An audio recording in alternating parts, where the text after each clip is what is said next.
अब दुर्गा सप्तशती का मैं 9वां अध्याय पढ़ रहा हूँ। ये देखिए, इसमें संस्कृत बिल्कुल भी नहीं है, समझना आसान है।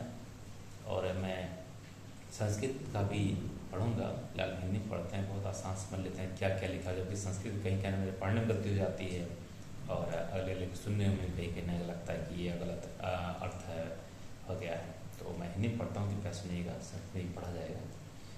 ये पूर्ण रूप से शुद्ध हिंदी में ही है। 9वां अध्याय, जिसमें कि निशुंभ वध ध्यान। मैं अर्धनारीश्वर के श्री विग्रह की निरंतर शरण लेता हूँ। उसका वर्ण बंदूक पुष्प और सुवर्ण के समान रक्त पीत मिश्रित तथा वह अपनी भुजाओं में सुंदर अक्षमाला, पास, अंकुश और वरद मुद्रा धारण करता है। अर्धचंद्र उसका आभूषण तथा वह 3 नेत्रों से शोभित है। राजा ने कहा, भगवान, आपने रक्त बीज के वध से संबंध रखने वाली देवी चरित्र का अद्भुत महत्व मुझे बताया।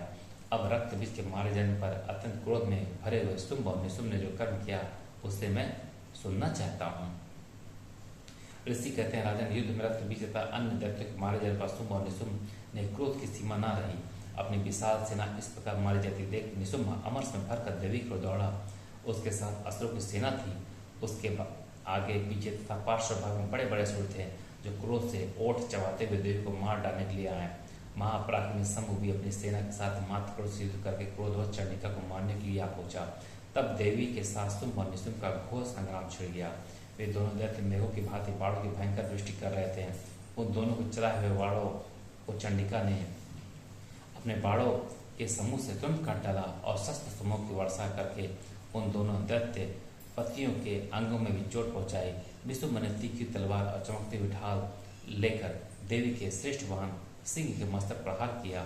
अपने वाहन को चोट पहुंचने पर देवी ने छुरुप नमक पाड़ी से निशुंभ की श्रेष्ठ तलवार तुरंत ही काट डाली और उसकी ढाल भी, जिसमें 8 चांद जड़े थे, खंड खंड कर दिया। ढाल और तलवार कट जाने पर उस असुर ने शक्ति चलाई, किंतु सामने आने पर देवी ने चक्र से उसके 2 टुकड़े कर दिए। अब तो निशुंभ क्रोध से चल उठा और उस दानव ने देवी को मारने के लिए सुर उठाया, किंतु देवी ने समीप आने पर उसे भी मुक्के से मारकर चूर्ण कर दिया। तब उसने गदा घुमाकर चंडी के ऊपर चलाई, परंतु वह देवी के त्रिशूल से कटकर भस्म हो गई। तदंतर दैत्यराज निशुंभ को फरसा हाथ में लेकर आते देवी ने बाण समूह से घायल कर धरती पर सुला दिया। उस भयंकर पराक्रमी भाई निशुंभ के धराशायी हो जाने पर शुंभ को बड़ा क्रोध आया और अंबिका का वध करने के लिए वह आगे बढ़ा। रथ पर बैठे बैठे ही उत्तम आयुधों से सुशोभित अपनी बड़ी बड़ी 8 अनुपम भुजाओं से समूचे आकाश को ढककर वह अद्भुत शोभा पाने लगा। उसे आते देख देवी ने शंख बजाया और धनुष की प्रत्यंचा का भी अत्यंत ध्वस्त शब्द किया। साथ ही अपने घंटे के शब्द से जो समस्त दैत्य सैनिकों का तेज नष्ट करने वाला था वह संपूर्ण दिशाओं को व्याप्त कर दिया।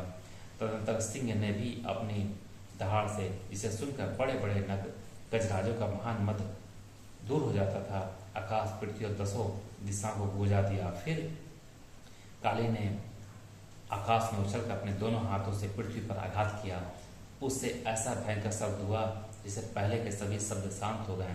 तत्पश्चात शिवदूती ने दैत्यों के लिए अमंगलजनक अट्टहास किया। उन शब्दों को सुनकर समस्त असुर थर्रा उठे, किंतु शुंभ को बड़ा क्रोध हुआ। उस समय देवी ने जब शुंभ को लक्ष्य करके कहा, ओ दुरात्मन, खड़ा रह।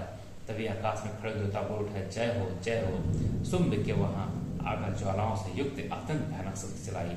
अग्निमय पर्वत के समान आती हुई उस शक्ति को देवी ने बड़े भारी लुके से दूर हटा दिया।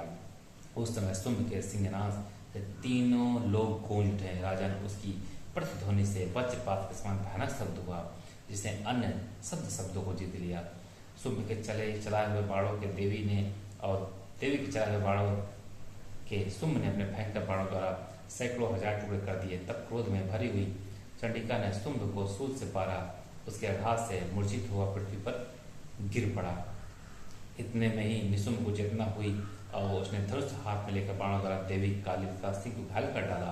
फिर उस दैत्यराज ने 10,000 बाहें बनाकर चक्रों के पहाड़ से चंडिका को आच्छादित कर दिया।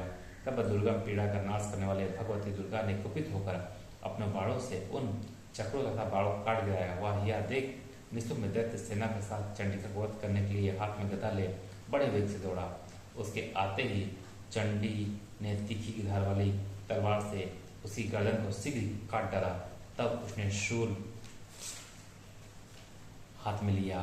देवताओं को पीड़ा देने वाले निशुम्भ को शूल हाथ में लिया थे देख चंडिका ने वेग से चलाए हुए अपने शूल से उसकी छाती छेद डाली।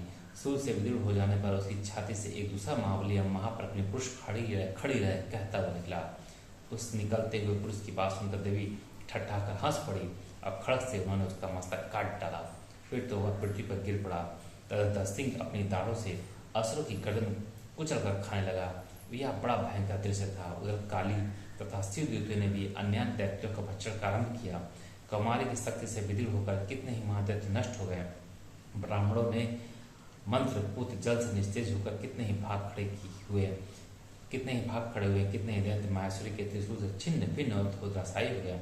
वाराही के तुतमों के आघात से कितनों का पृथ्वी पर चुम्बन निकल गया। वैष्णवी ने भी अपने चक्र से दानों के टुकड़े टुकड़े कर डाले। ऐन्द्री के हाथ से छूटे हुए वज्र से भी कितने ही प्राणों से हाथ धो बैठे। कुछ असुर नष्ट हो गए, कुछ उस महायुद्ध से भाग गए तथा कितने ही काली शिवदूती तथा सिंह के ग्रास बन गए। जय माँ जगत जननी माता दुर्गा।